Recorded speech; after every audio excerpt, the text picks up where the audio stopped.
Madagascar Airways, votre nouvelle référence en voyage, vous présente Zahatany.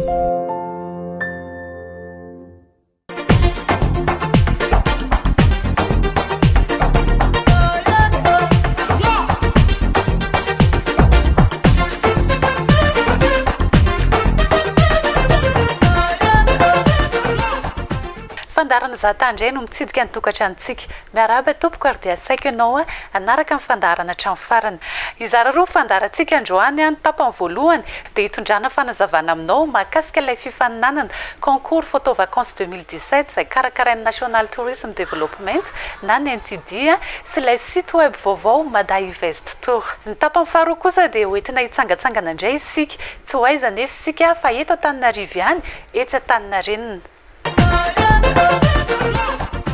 Misy espace pro le izy, anatin'le espace pro misy hoe conseil pour investisseurs des forums pour investisseurs, de les conseils pour investisseurs ohatra ny hoe manampy anao raha misy ohatra hoe zao étatiques généralité sur la fiscalité à Madagascar.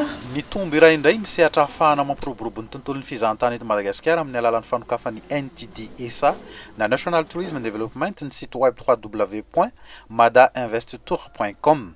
Site web natao manokana hifaneraserana amin'ny mpanohana arabola, bailleur, ny mpampiasa vola, investisseur, mpandraharaha, opérateur, manampanirina sy fikasana ampiasan'ny volana eto Madagascar. Ny asanay moa zany le manatsara ny milieu touristique amin'ny resaka investissement dia io site io zany mahasamy hafa azy amin'ny site hafa rehetra dia sady mikendry ireo professionnels amin'ny tourisme no mikendry ny touriste koa ny grand public zany ka ao anatin'izy io dia misy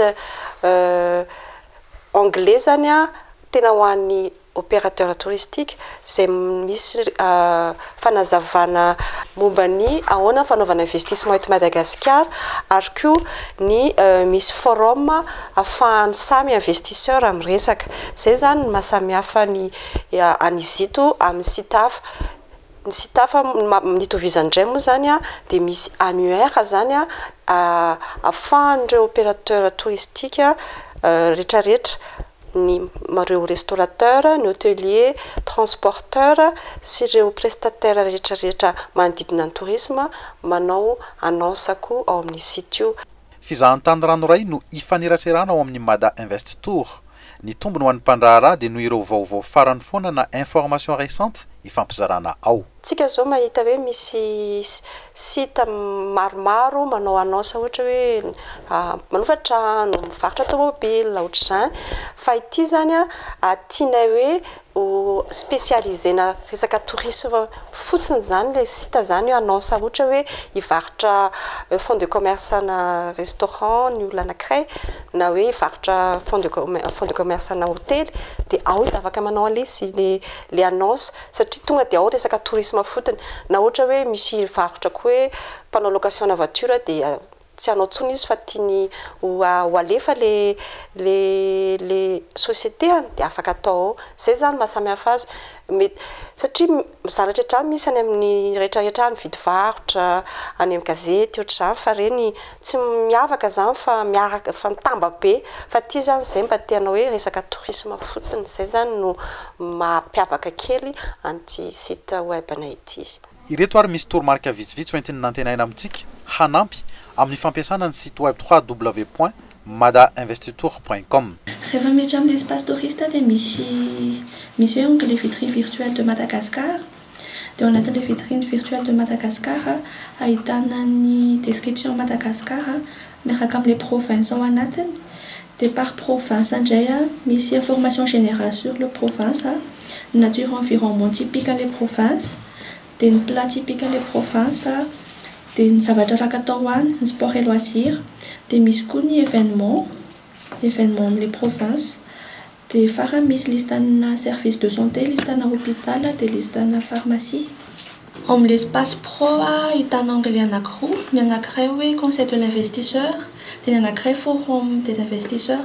Les conseils de l'investisseur ahitana conseil le olona efa anatin'ny domaine le tourisme ho an'izay olona mana projet na hoe te hafantatra bebe kokoa momba le domaine de l'investissement touristique.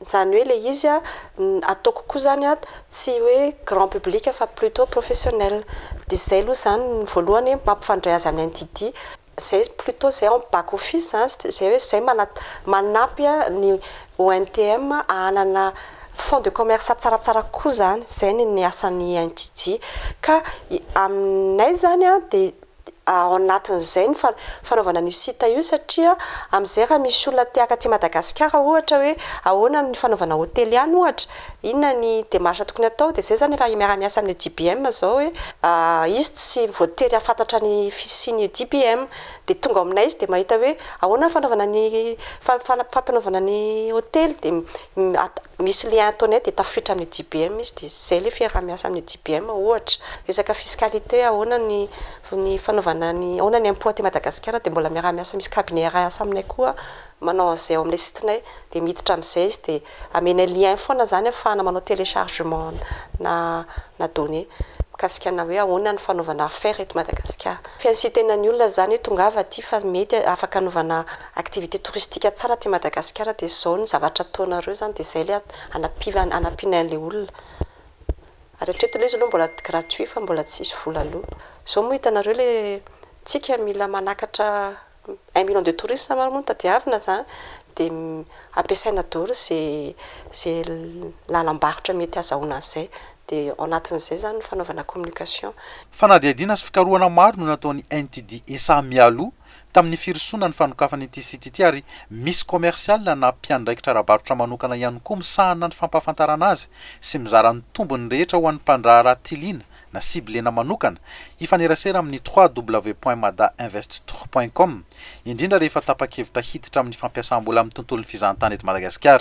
Hitantsika ao amin'ny site web, page Facebook ny NTDSA sy Mada Invest Tour nanomboka tamin'ny faha 9 ny volana aogositra lasa teo koa ny fifaninanana maneho sary any am-pialan-tsasatra na mpitondraina ny anarana hoe Jeu Concours Photo Vacances 2017 ny faha 15 ny volana septembre ho avy izao ny farana ny fifaninanana. Manao concours ty zay misokatra ho an'ny rehetrarehetra tsy mitsakanavaka de raha ohatranareo mandeha vacances zany de misy sary mahafinaritra anareo de afaka alefanareo alefa eo amin'ny compte misy compte Facebook zany Mada Invest Tour de alefanareo le sary de aveo partager ny fandroany izy de eo zany ny olona manao j'aime dia zay mahazo j'aime betsaka indrindra no mahazo loka zany sary anankitelo no amenay loka zany zay mahazo anankitelo zay mahazo j'aime betsaka indrindra amin'ny sary anankitelo de amin'ny 15 septembre ambony folo ny farany de tonga de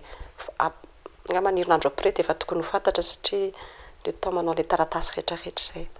Bon d'achat mitetina hatramin'ny 5,000 sy 300 ariary eny amin'ny jumbo score no ho azony mahazo j'aime betsaka indrindra ho amin'ny page Facebook Mada Invest Tour amin'ny fifaninanana photo vacances 2017 io.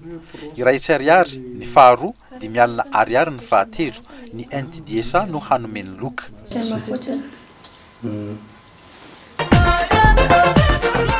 Fa 15 volana septembre ho avy zao moa vao tapitra ny fandraisana anjara amin'ny fifaninanana concours photo vacances 2017 iny. Asaina araka izany ianao andefa ny sarinao satria mety ny sarinao mety ny sarina alefanao no azony j'aime be indrindra ka azo loka avy amin'ny NTD. Asaina ihany koa isika hitsidika sy hizara lien site web Mada Invest Tour satria dia endrika vaovao izy ity izy tomana ireo mpampiasa vola eo amin'ny sehatra fizahan-tany eto amintsika ka ilaina amin'ny fanohanantsika tsirairay avy. Araka ny efa nambara-tany am-piandohana dia hitsangatsangana hitsidika ny Antaninarenina ihany koa isika atao anatin'ny fandaharana. Antaninarenina moa natao hoe faritra tenatenany raha ny firafitry ny tanàna sy ny toerana eto Antananarivo renivohitra hatramin'izay. Mety ametra-panontaniantsika hoe Antaninarenina ve notsidiana ie za koa taloha dia nametraka izay fanontaniana izay nefa raha fantatra tsara ny tantara na Antaninarenina sy ny fiforonan'ireo foto-drafitr'asa izay mijoalajoala eo amin'ny ankehitriny dia mety tsy ametraka izay fanontaniana izay intsony isika. Atomboko tsika amin'ny fiakarana totobatina Antaninarenina ka hatreny amin'ny pergola fitsidiana rahantsika amin'ny Janelle tsy iza moa Janelle fa ilay guide nandray anjara tamin'ilay fifaninanana ny karakaraintsika tato anatin'ny fandaharana Zahatany guide avy amin'ny Kotanana. Zao sika dia andeha tsy moramora hiakatra an'ity toto-baton'ny Antaninarenina ity mandrapatonga eo amin'ny faritra tena ny tanànan'Antananarivo. Raha marina moa raha araka ny tantara dia ity toto-baton'ny Antaninarenina ity teto amin'ny siny no lalana fivezivezen'ny mpanjakavavy ranavalona voalohany rehefa andeha hiazo ny tsenan'ny Zoma taloha izy. Ny tsenan'ny Zoma izay nafindra teto Analakely tamin'izany fotoana izany. Raha marina izany ny anaran'izy ity dia ity ilay toto-baton'ny ranavalona voalohany. Fa amin'izao fotoana izao lasa fantatra amin'ny alalany hoe toto-baton'ny Antaninarenina ilay ity toto-bato ity.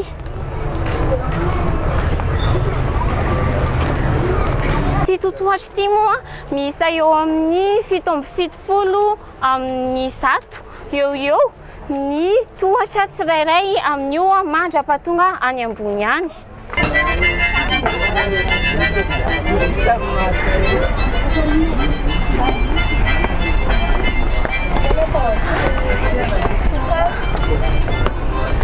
Amin'ny lafiny roa amin'ilay toto-bato moa dia ahitantsika atao zavatra malagasy maromaro ihany koa ary hitantsika avy amin'izao fa misy fifanakalozana eo amin'ny olona izay mividy zavatra. Tonga eto amin'ny toto-baton'ny Antaninarenina tsika amin'izao fotoana izao vita tohatra 770 amin'ny 100 izay niarahantsika teo.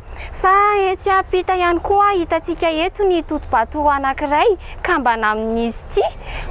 Izy io indray ny antsoina hoe toto-baton'ambondrona. Raha arak'izay hoe ambondrona zany misy vondrona teny. Ary tamin'izany fotoana izany resantsika teo hoe ity toto-bato ity nampitondraina ny anaran'ny ranavalona voalohany ary ny teny amin'ny faritra ambondrona iny indray no toerana nomeny ranavalona voalohany ho an'ny fianakaviany avaradrano. Dia ankoatr'izay hitantsika teo moa ny faravohitra ary raha avy ety isika mijery ny faravohitra dia hitantsika miavaka ety fa mitovy amin'ny litera Y amin'ny teny vahiny ny tanànan'Antananarivo. Ary hitantsika misy kokoa moa mahakasika an'izay rehefa eny amin'ny faritra hafa isika avy eo. Eto amin'ny faritra tena misy antsika amin'izao fotoana izao eto amin'ny Antaninarenina. Fa raha ny toerana hijoroantsika eto ny antsoina hoe kianjan'ny fahaleovantena. Samihafa kianjan'ny fahaleovantena sy ny arabe fahaleovantena. Nampitondrana an'izany anaran'izany ilay toerana eto satria eto no misy ny sangam-baton'ny Philibert Tsiranana ny filoham-pirenena malagasy voalohany indrindra tamin'ny repoblika voalohany. Tsika moa nahazo ny fahaleovantena ny 9 Jona 1970 ka ho fanamariana an'izay dia teto no nasiana ny sangam-baton'ny Philibert Tsiranana. Dia io hitantsika io moa hoe ohatrohatry ny ahoana zany filoha voalohany indrindra zany Philibert Tsiranana zany. Hitantsika etsy ihany koa misy tsangam-bato anankiray izay ahitantsika ny sarintanin'i Madagascar sy eo ihany koa ny sainam-pirenena malagasy ary ny fomba nitenenana ny fanjakana tamin'izany fotoana izany izay tsinona fa io hitantsika io hoe fahafahana tanindrazana fandrosoana satria tamin'izany fotoana izany indrindra isika no nahazo ny fahaleovantena. Toy ny toerana hafa ihany koa dia manana ny tantarany ny hevian'ilay teny hoe Antaninarenina. Ny hoe Antaninarenina dia hitantsika hoe misy ny hoe Antaninarenina, izany hoe narenina etoerana teto. Nahoana moa ny ila narenina etoerana teto?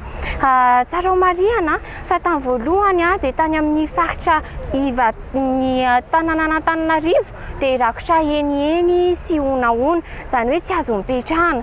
Fa ny mponina zany tamin'izany fotoana izany teny amin'ny faritra avo izy ireo no mipetraka, izany hoe teny amin'ny faritra avon'ny tanànan'Antananarivo.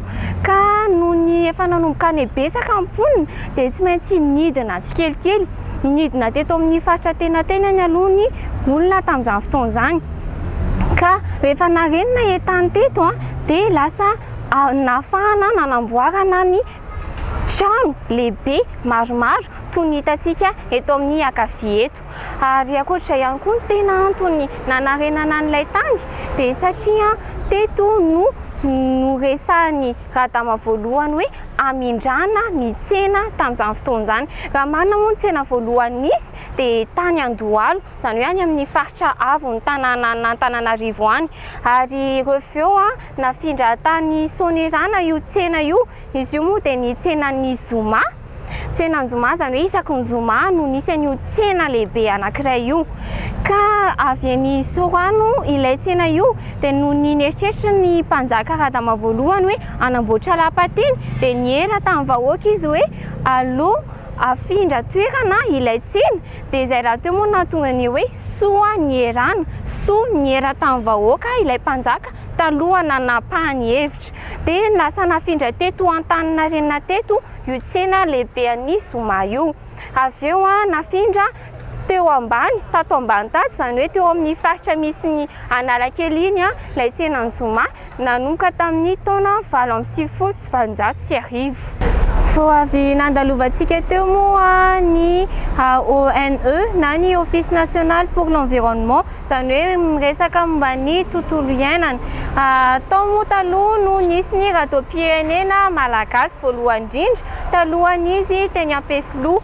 Ary ny ity lalana izay hitantsika ity ny anaran'io lalana io moa dia lalan'ny Grande Ile. Grande Ile io no Premier ministre farany nandritra ny fotoana nanjakan'ireo mpanjaka nisy tamin'ny teto Antananarivo. Ary eto indray tsika misy atsika dia eto Ambotsoroatra. Efa resantsika moa hoe misy ny eviany daholo ny anaran'ny toerana rehetra. Raha ny Ambotsoroatra manokana dia izany hoe misy vohitra dia Soroatra. Io Soroatra io moa karazana vorona izy io, somary kelikely ohatran'ny fody izy.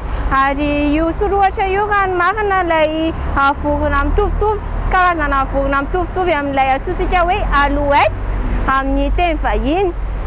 Izany hoe nampatonga an'izy hoe Ambotsoroatra izany dia ity vohitra ity feno an'ireny Soroatra ireny tamin'izany fotoana izany dia nahatonga ny anaran'ilay toerana.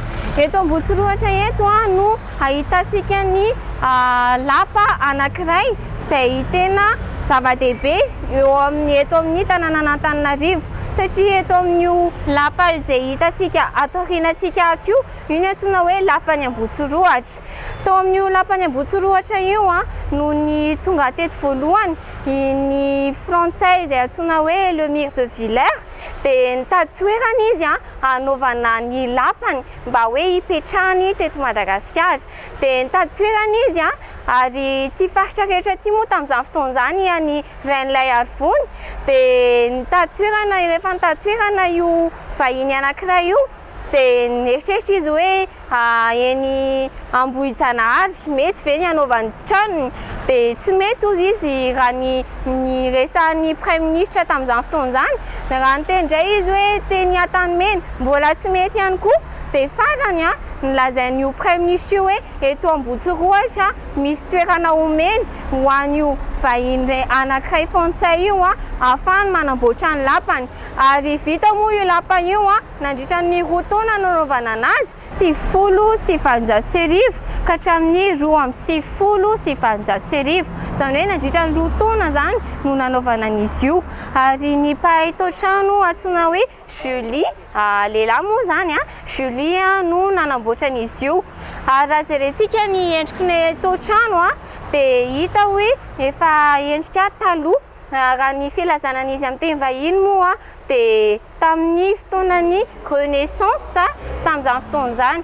Ary raha jerentsika ihany koa izy dia be dia be marevaka be ilay lapa. Izay dia midika hoe tao-trano rokoko no etsonan'izay. Ary nandritra ny fotoana izay nipetrahan'ireo frantsay izay tonga teto tamin'izany fotoana izany an'io lapa io dia avy eo moa izy io lasa mahasoivon'ny Frantsa tamin'ny 1770.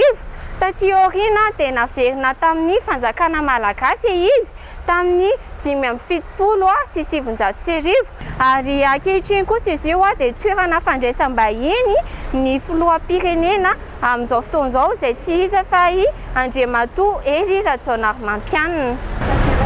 Eto ndraitsika mahita ny paositra malagasy. Raha ny marina moa dia tsy teto ny paositra malagasy voalohany indrindra fa ity paositra ity kosa ny paositra faharoa satria tamin'ny taona 2007 izy ity no natao. Raha ny tao-trano no jerentsika sy ny endrikendrik'ilay izy, endrikendrik'ilay izy hitantsika amin'izao fotoan'izao tamin'ny taona 70 sy 700 tany hoany.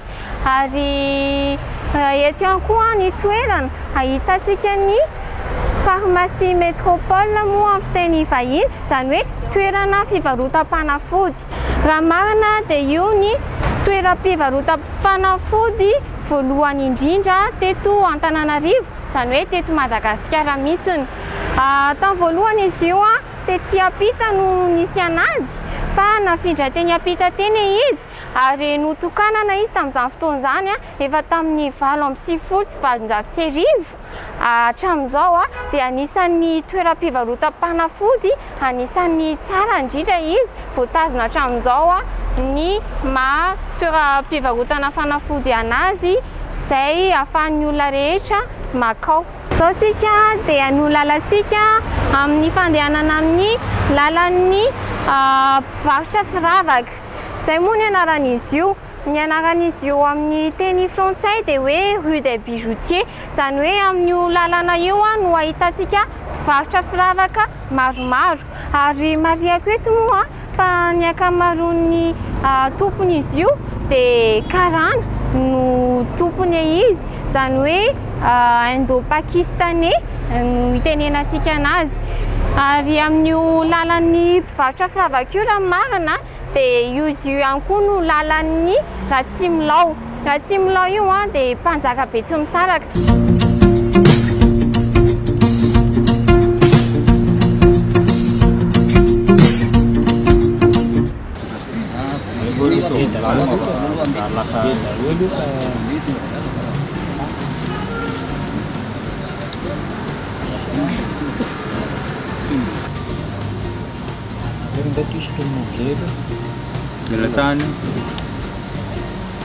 Hitantsika teo moa ny fanorona izay kilalao malagasy izay efa nisy hatrin'ny ela be, hatrin'ny fahagola mihitsy azy.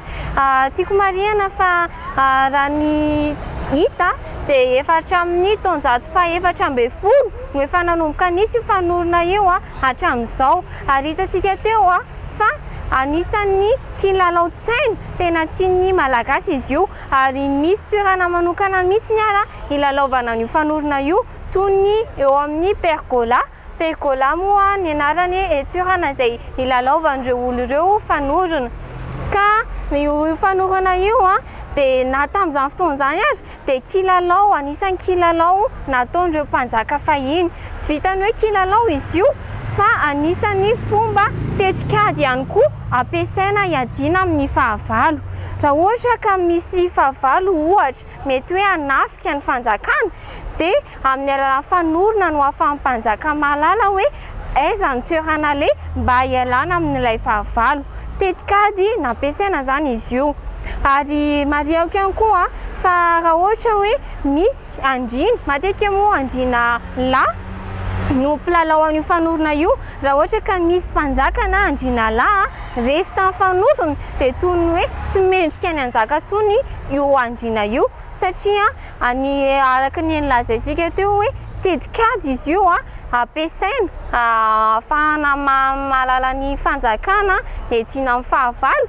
Ka raha ohatra ka hoe resy amin'ny fanorona ny mpanjaka anankiray dia toy ny hoe tsy mahay mitondra ny fanjakana ihany koa izy. Fanorona zany raha fitinina dia kilalao anankiray nampiasain'ny mpanjaka lahy tamin'izany fotoan'izany ahafahana mahazo vohitra ohatra tamin'ny fomba tsy adiana tamin'ny tompon'ilay vohitra ray hafa zany hoe raha ohatra hoe milalao fanorona ilay mpanjaka eto sy ny mpanjaka ray hafa raha maresy ilay mpanjaka ray dia lasa azony ny vohitra ilay mpanjaka ray hafa fomba na nitarana fanjakana zany izy io tamin'ny fomba tsy nandatsahan-dra anisan'ny fomba ray nampiasaina ihany koa ny fanambadiana ny zanak'ilay tompon'ilay vohitra zay zao ohatra ny nampiasainy radama voalohany rehefa tehaka ny faritry ny sakalava iny izy dia tsy nety azo misy n'ilay izy satria natanjaka be ilay mpanjakan'izy tany ka nitetika hitany dia nanambady ny zanaka vavin'ilay mpanjaka io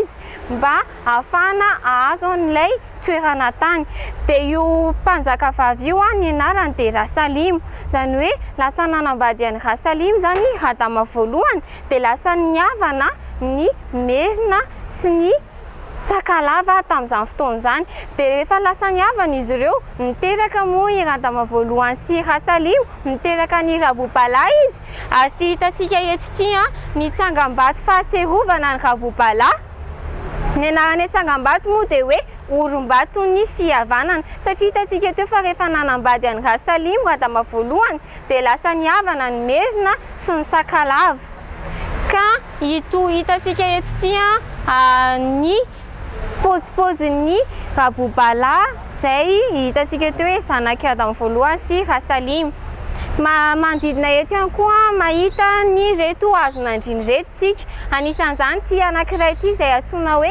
hasina ary anankiray ito izay antsoina hoe amontana antsoina hoe azon'andrina moa izy ireo satria mampiseho ny andrina raha jerentsika ny ravin'ilay izy dia ngeza be ihany koa zany hoe lehibe ny raviny izy mampiseho zany hoe ny andrina koa dia lehibe raha oharina amin'ny vahoaka zay eo ambanin'ny fahefany eo ihany koa raha mahita azon'andrina toy izao ny olona anankiray amin'ny toerana anankiray dia mampiseho zany hoe nisy andrina mipitraka teo amin'ny manodidina teo na nanjaka teo amin'ny manodidina teo ary izay raha teo mampatonga ny hoe raha rehefa makany amin'ny rovintsika dia mahita an'ireny azon'andrina ireny satria nisy andrina nanjaka teo amin'izy ireny.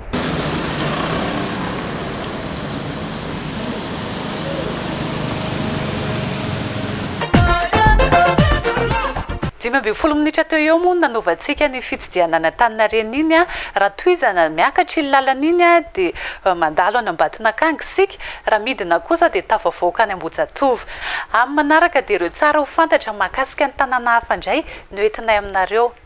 Tapitra ny fandarantsika androany rehefa avy eo ity fandarana ity dia efa afaka averintsika jerena ao amin'ny page Facebook, ny Google Plus sy ny Twitter ary ny YouTube ny Zahatany.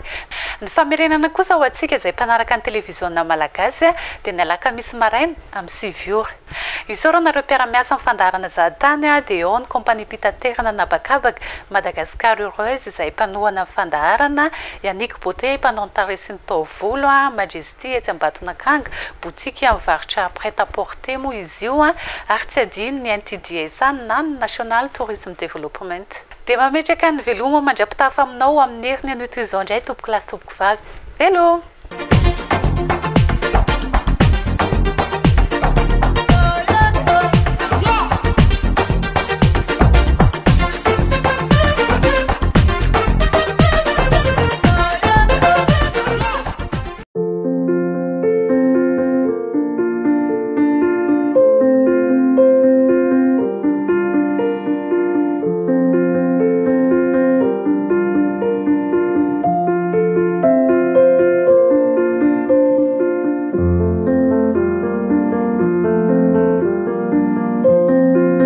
Madagascar Airways, votre nouvelle référence en voyage, vous a présenté Zahatany.